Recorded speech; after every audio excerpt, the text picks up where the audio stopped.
Je suis Donatienne Gauvin des Techniques de l'Ingénieur.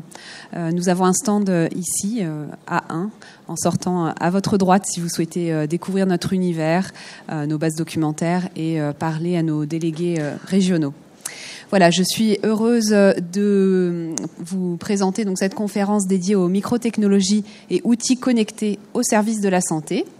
Nous écouterons pendant ces 40 minutes messieurs Perret et Génin. Olivier Perret, vous travaillez au CEA Leti depuis 1990, tout d'abord comme directeur du laboratoire Détecteur, puis au sein du département des microtechnologies pour la biologie et la santé. Vous êtes depuis 2 ans directeur scientifique du Leti, dont l'objectif est de mettre les micros et nanotechnologies au service des applications santé. Alexis Génin, vous êtes chercheur, professeur, vous avez une expérience internationale à Hong Kong tout d'abord, vous avez enseigné, puis grâce à vos missions de développement international dans l'industrie du diagnostic moléculaire. Vous êtes actuellement directeur opérationnel de l'Institut du cerveau et de la moelle épinière.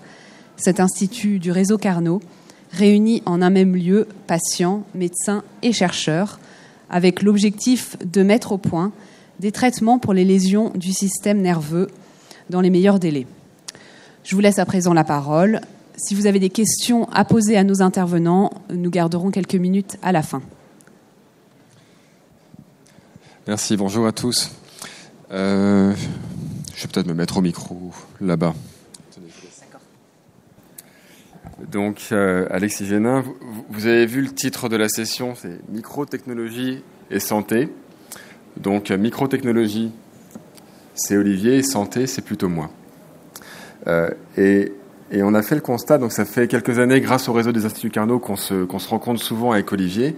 Et les premières fois qu'on s'est parlé, ça allait très bien quand on se disait bonjour. Et dès qu'on commençait à parler de projets, on se comprenait plus du tout. Il parlait de machins bizarres, des senseurs, des puces, des choses comme ça.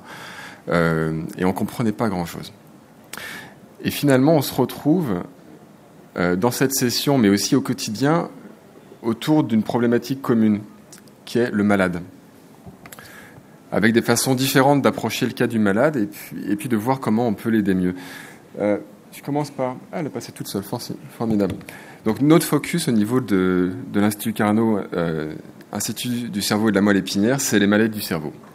Et vous voyez le coût, c'est un gros chiffre, juste au niveau européen, 800 milliards d'euros à peu près par an. C'est le même chiffre aux États-Unis.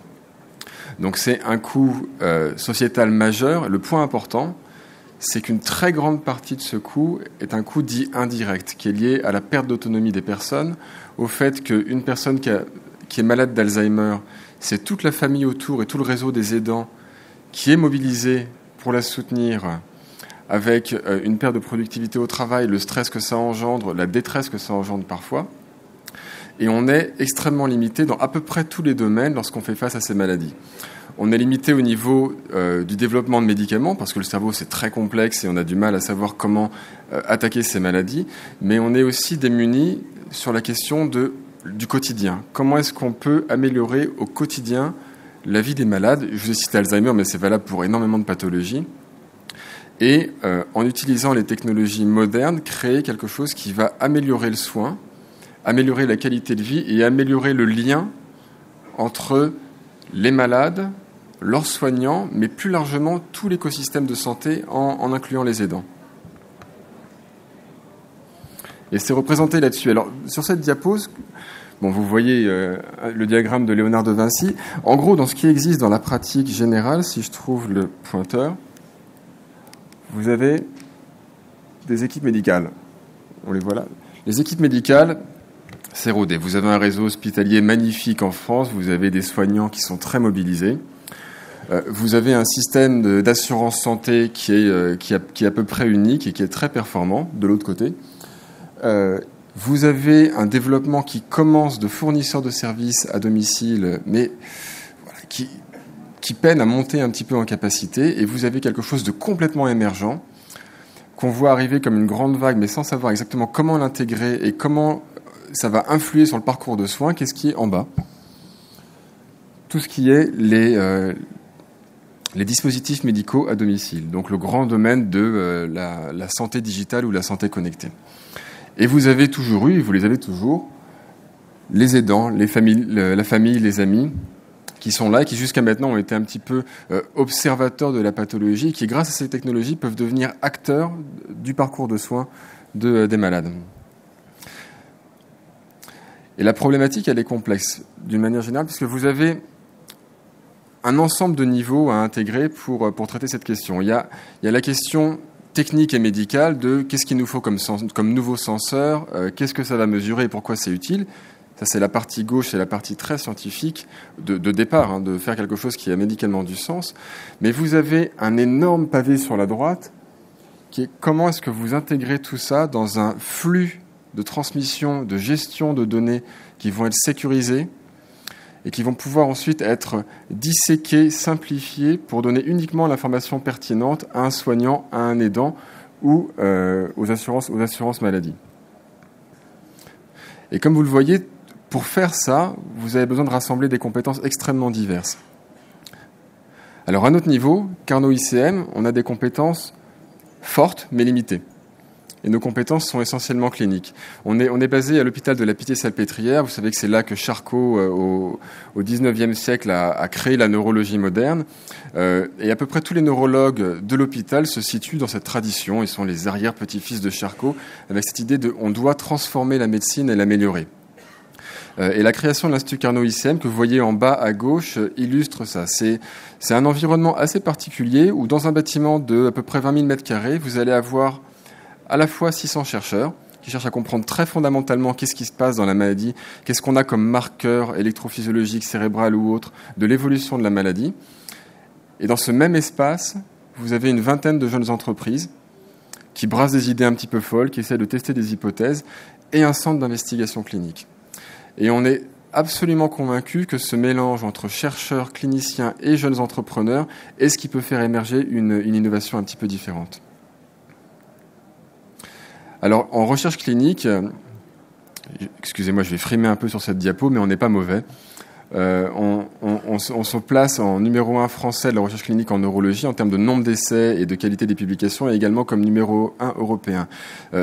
Mis à part le fait de se montrer un peu, ça dit qu'il y a une capacité, une masse critique pour tester de nouvelles hypothèses, et valider de nouveaux prototypes et mettre en place de nouveaux modes de soins. Et on a structuré cette recherche clinique pour qu'elle reste très pertinente autour de plateformes sur lesquelles on a investi énormément. Parce que la question, si vous voulez délocaliser du soin à domicile, c'est que vous devez être capable de récupérer un signal pertinent. C'est très facile de récupérer des signaux, mais il vous faut un signal cliniquement pertinent qui va donner une aide aux soignants.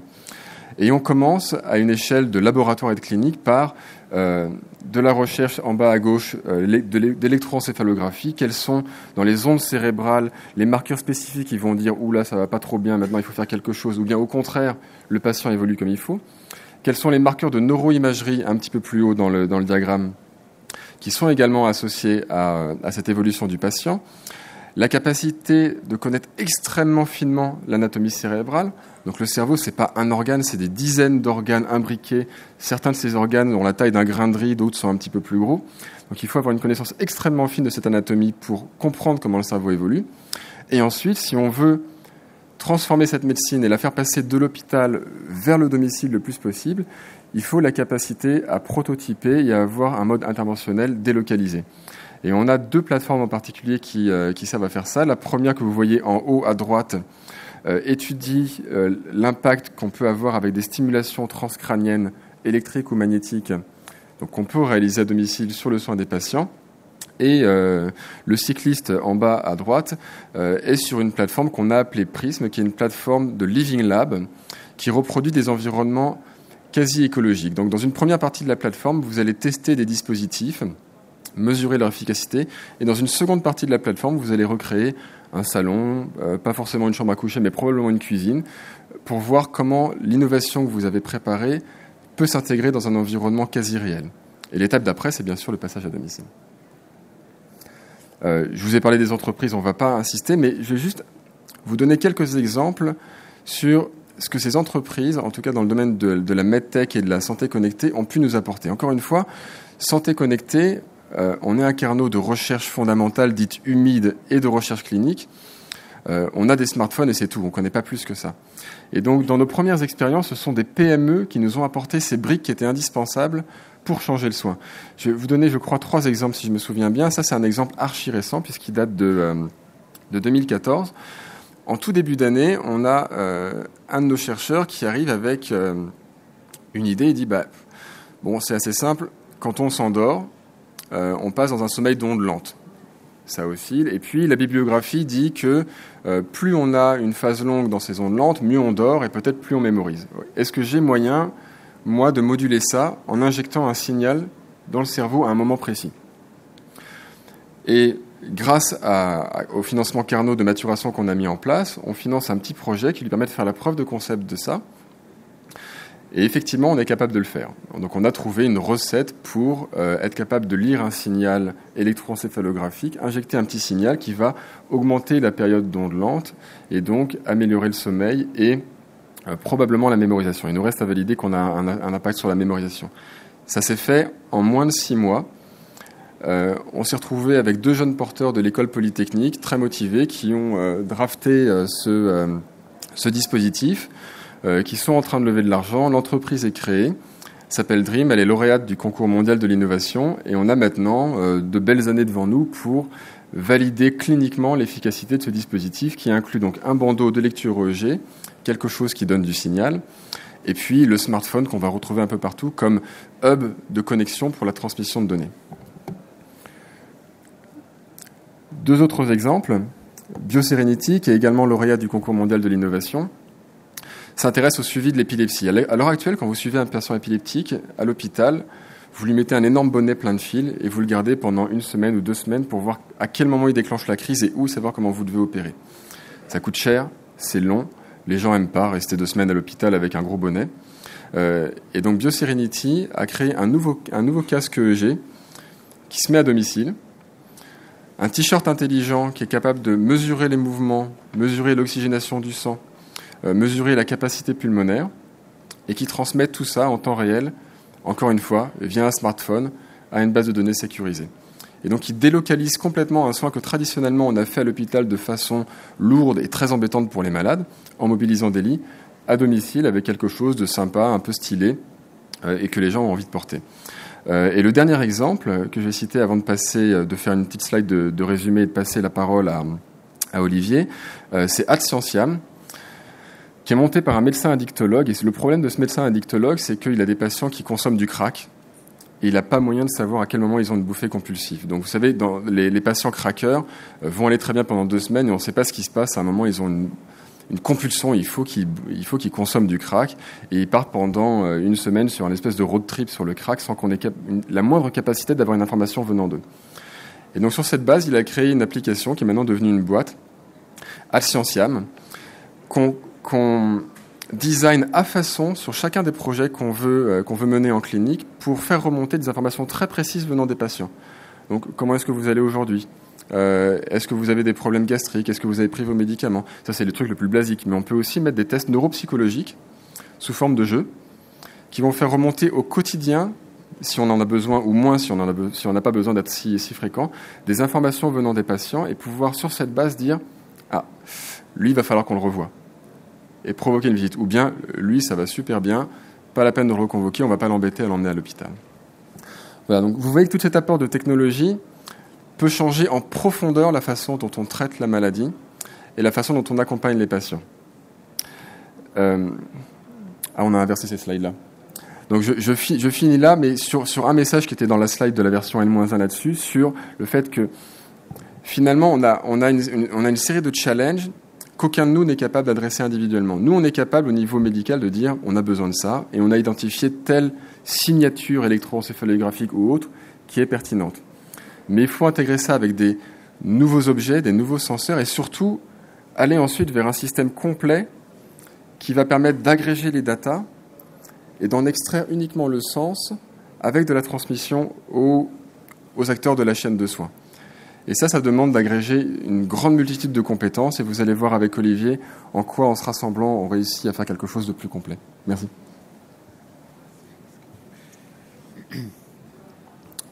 Voilà, donc effectivement, Alexis vous a montré comment les cliniciens étaient à la recherche de technologies et comment déjà, à partir des technologies existantes, aujourd'hui, fournies par les technologies de l'information et de la communication, on peut, avec l'aide de PME, construire des solutions nouvelles.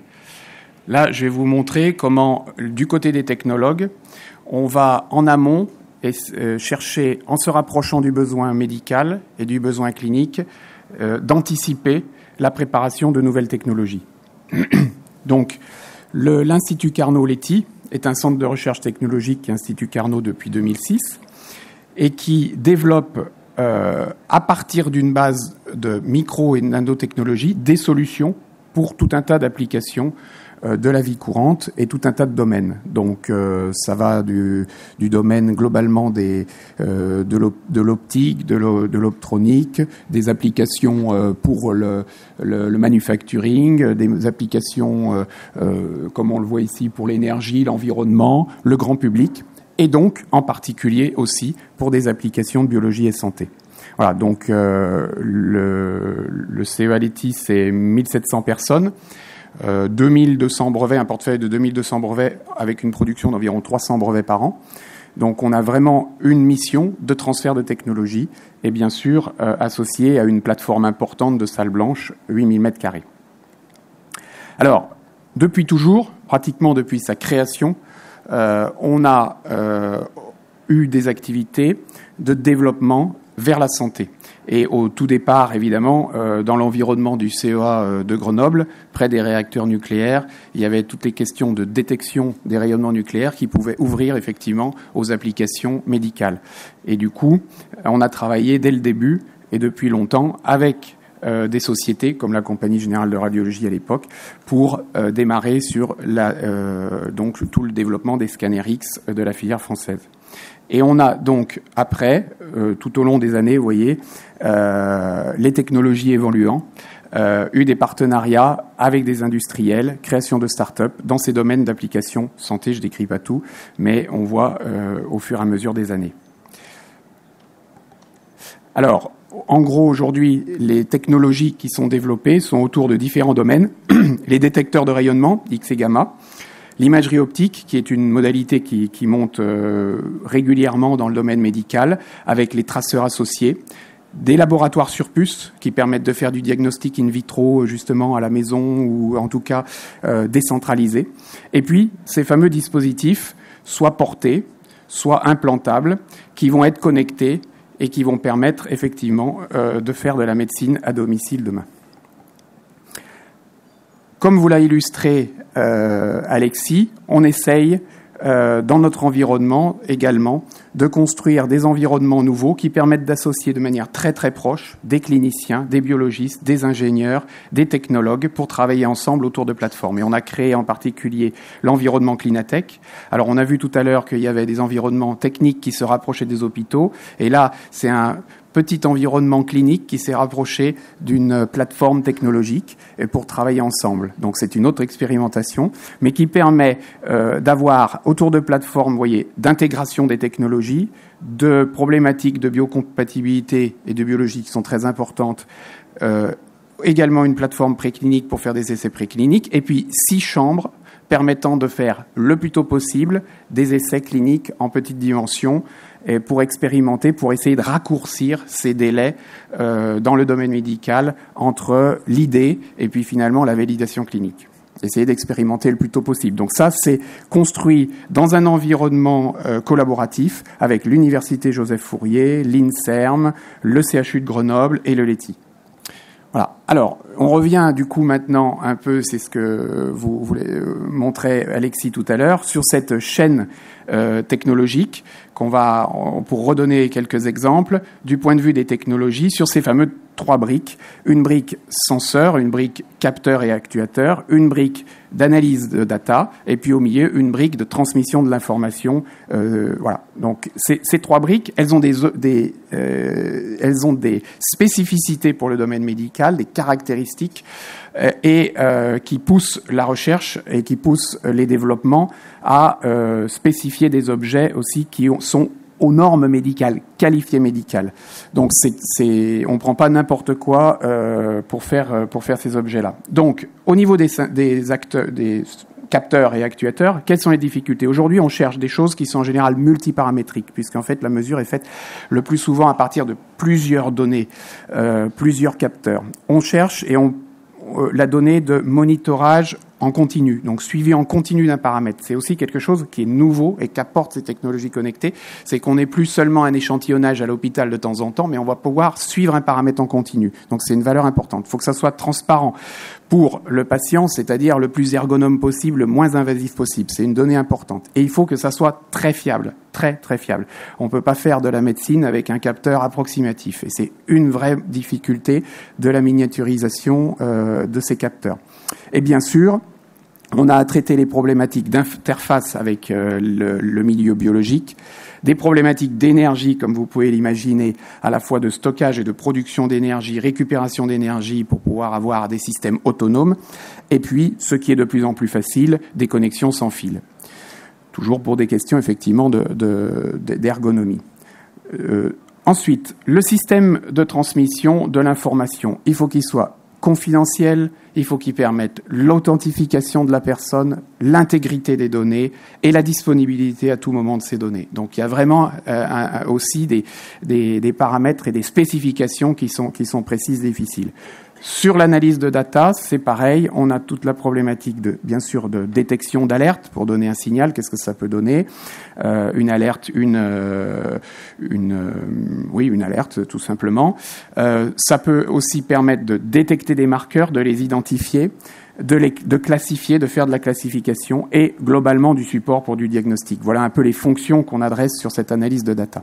Alors quelques illustrations pour vous montrer justement ce vivier technologique et ce qu'il amène sur 3 exemples également. D'abord, les systèmes portables. Donc aujourd'hui, on met au point et on a des degrés de maturité plus ou moins importants, des capteurs physiques pour la température, pour le rythme cardiaque, pour les mouvements, des capteurs d'analyse de fluide, la sueur, l'analyse de l'haleine, le sang, les urines, et puis également des capteurs d'activité électrique sur la personne. Donc ça peut être le CG, le EG, le MG, la bioimpédance. Donc on a toute une famille possible avec des capteurs qui sont à mettre au point. Donc là, il y a toute une recherche capteurs avec des spécifications difficiles d'exigence, de fiabilité et d'ergonomie et de consommation. Un exemple, on est en train de développer aujourd'hui un patch multiparamétrique. Donc on s'est rapproché d'un besoin médical. Le besoin médical, c'est l'association Agiradome qui, au niveau de l'Isère, gère 15 000 patients qui sont en insuffisance respiratoire, qui sont chez eux, qui viennent de temps en temps à l'hôpital pour faire des mesures.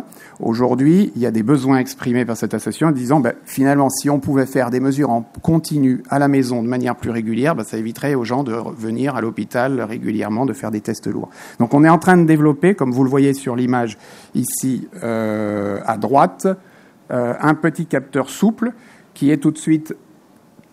C'est celui-là, non ça, voilà. Donc ici, qui est à droite, là, sur l'image, j'arrive pas... Voilà, bon, non, ça marche pas très bien. Donc, qui va intégrer plusieurs mesures. Donc, une mesure d'oxygénation du sang, d'SPO2, une mesure de gaz carbonique pour hyperventilation ou hypoventilation, et puis une mesure aussi de mouvement, parce qu'ils ont besoin de cette analyse du mouvement de la personne pour pouvoir interpréter les mesures. Donc, il y a à la fois une association de mesures et toute une intelligence aussi, bien sûr, derrière, pour composer et sortir des indicateurs de ces mesures. Donc c'est un travail qui est en chantier et qui se fait aussi en relation avec le CHU de Grenoble. Pour les implants, alors les technologies pour implants, on a aussi à disposition aujourd'hui des nouvelles technologies miniaturisées qui sont mises au point pour faire des électrodes, donc pour le cerveau, les nerfs, les yeux, sur des supports qui sont de plus en plus flexibles. Donc vous voyez ici un exemple de support flexible, à droite, et même donc pour faire des mesures par exemple de pH, d'acide lactique, et puis par exemple comme vous avez en bas à droite des nouveaux capteurs qu'on est en train de mettre au point qui sont des capteurs étirables et qui permettent par exemple de faire des mesures de force ou de pression. Donc vous voyez ici dans le petit carré en bas à gauche, c'est un système, c'est un petit serpentin qui est rempli d'un liquide qui permet maintenir le contact électrique, et on peut l'étirer très très fortement sans perdre le contact technique et avoir justement en fonction de la variation de la résistivité, pouvoir avoir une estimation de la mesure de force ou de pression. Voilà, par exemple, un exemple de capteur étirable qui peut être effectivement positionné sur le corps. Et puis, des capteurs, bien sûr, tout ça dans un environnement biocompatible avec un packaging biocompatible. À titre d'exemple, un projet qu'on développe en partenariat avec la société Sorin, qui est autour du pacemaker, pour pouvoir essayer d'intégrer le pacemaker à l'intérieur, donc d'avoir à l'intérieur du cœur et avoir à ce moment-là une possibilité de recharger la batterie de manière plus facile, c'est-à-dire d'avoir une batterie plus petite, donc qui permette justement de l'implanter, grâce à la récupération d'énergie du rythme cardiaque. Et ça se fait avec un élément technologique vibratoire miniaturisé qui récupère une partie de l'énergie pour pouvoir recharger la batterie. Évidemment, c'est un projet ambitieux et autour duquel on est en train de regarder aussi toute la problématique, bien sûr, de packaging et d'encapsulation pour que l'ensemble soit à la fois biocompatible et interconnecté. Donc ça, c'est vraiment des technologies en rupture, si je peux dire. Et puis, dernier exemple, je le donne plutôt autour de la méthodologie de l'analyse de data. Et vous voyez un peu le cercle vertueux qu'on essaye de construire à partir en haut d'une idée, essayer d'arriver à trouver quelle est l'information relevante pour le médecin et du coup pour le patient. À partir d'un système. Donc, on a une conception d'expérience au départ, si vous voulez, qui part sur le fait qu'on va acquérir, à partir d'un grand nombre de capteurs possibles, bien sûr pertinents, un certain nombre d'informations, donc d'informations brutes, je dirais, et ensuite qu'on identifie, avec l'aide, bien sûr, des médecins et des cliniciens, les biomarqueurs numériques, finalement, pertinent, à partir duquel on peut construire une solution qui va permettre de suivre le patient autour de la détection de ces biomarqueurs. Et puis l'avantage, c'est qu'après validation clinique, ce système est distribué, commercialisé, et on enrichit finalement progressivement à partir de l'ensemble des datas qui sont fournies. On va enrichir progressivement la base et on va sécuriser finalement ce biomarqueur ou ces biomarqueurs, puisque progressivement on va acquérir à partir de l'ensemble des patients qui vont avoir ce capteur et ce traitement-là, on va pouvoir enrichir la connaissance et préciser les biomarqueurs. Donc vous voyez que c'est un cercle vertueux qui est permis grâce à finalement la récupération d'un très grand nombre de données et qu'il faut évidemment bien sûr après traiter. Voilà, à titre d'exemple, on est en train de construire, donc on est sur un projet aussi actuellement qui se fait donc avec le CERID, qui est le Centre de recherche de traitement sur le diabète, et qui est multicentrique, immédiatement multicentrique, avec 7 CHU en France.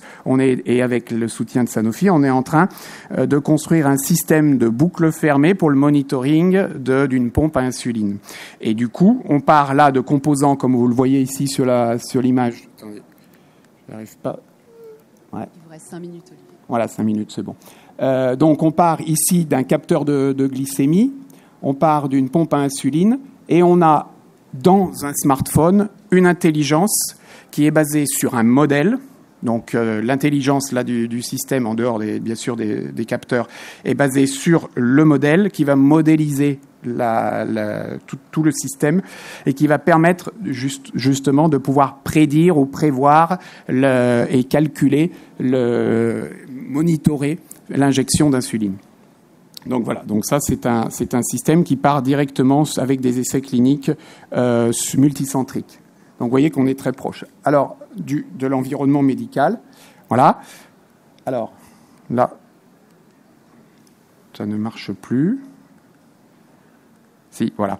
Voilà. Pour terminer, donc le message un peu de fin, c'est de dire aujourd'hui, comme vous avez pu le voir, les mondes du laboratoire de technologie, des entreprises et des cliniciens se rapprochent et se sont rapprochés fortement dans ces dernières années pour partir d'un besoin médical du clinicien, une conception et un prototypage dans les laboratoires, du transfert de technologie dans les entreprises, ensuite une mise sur le marché et puis un retour d'expérience de cette mise sur le marché, et tout ça avec le patient au centre et des expérimentations autour de concepts de Living Lab tels que l'a proposé et l'a présenté Alexis. Voilà, c'est un peu cela qu'on recherche à construire de plus en plus sur cette innovation du dispositif médical. Et voilà. Et pour nous aider à ça, il y a aujourd'hui, vous le savez ou pas, un appel à projet filière du Grand Emprunt qui a été lancé et qui pousse justement les instituts Carnot à s'organiser en filière industrielle pour pouvoir mieux connaître les besoins de la filière, mieux y répondre et s'y adapter. C'est à travers une offre finalement coordonnée et puis à travers aussi des réseaux, la mise en réseau de nos équipements et de nos plateformes au service des PME. Et à travers ça, donc, on est en train de préparer une réponse pour le dispositif médical, avec une cible, bien sûr, des PME et des ETI qui sont 95% aujourd'hui du dispositif médical. Ce sont des PME et des ETI. Et autour de tous les produits qui sont déclinés, bien sûr, et qui sont sous la bannière, je dirais, dispositif médical. Donc, on est en train de préparer cette réponse et on la prépare, vous voyez, tous ensemble autour de 18 instituts Carnot qui ont des compétences pour faire un dispositif médical, parce qu'il faut l'ensemble de la chaîne de compétences, avec déjà une expérience d'interdisciplinarité et des connexions fortes avec le monde de la recherche clinique, des instituts Carnot de la recherche clinique. Donc vous voyez, vous retrouvez Curie Cancer, l'ICM, donc Alexis, Voir et Entendre, l'Institut Pasteur, et vous voyez des chimistes et des gens des matériaux, des gens de la mécanique, des gens de l'électronique, des gens du logiciel, et tout ça ensemble pour pouvoir construire l'ensemble de la chaîne de la valeur du dispositif médical. Et on a l'avantage d'être assez bien répartis aussi sur tout le territoire pour pouvoir être proche des PME qui sont innovantes et qui sont souvent assez proches d'ailleurs des environnements hospitaliers, CHU et autres de nos grandes villes. Voilà. Merci de votre attention. Je suis peut-être à peu près dans le timing. Perret. Merci. Y a-t-il des questions ?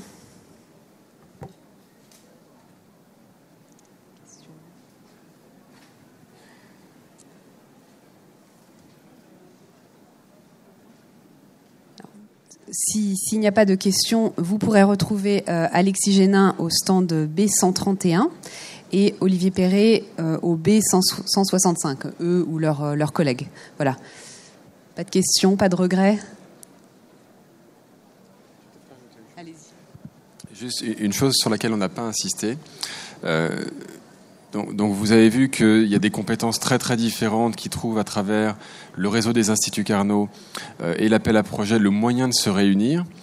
Et il y a dans les points de constat sur le domaine du dispositif médical, on a un constat partagé qui est que certains dispositifs réussissent à se développer, n'ont pas de barrière de développement majeure, pas tout le temps, mais ne trouvent pas leurs clients. Les gens n'achètent pas. Et une des hypothèses qu'on fait pour répondre à ça, c'est que c'est dû à un contact beaucoup trop tardif avec les utilisateurs finaux.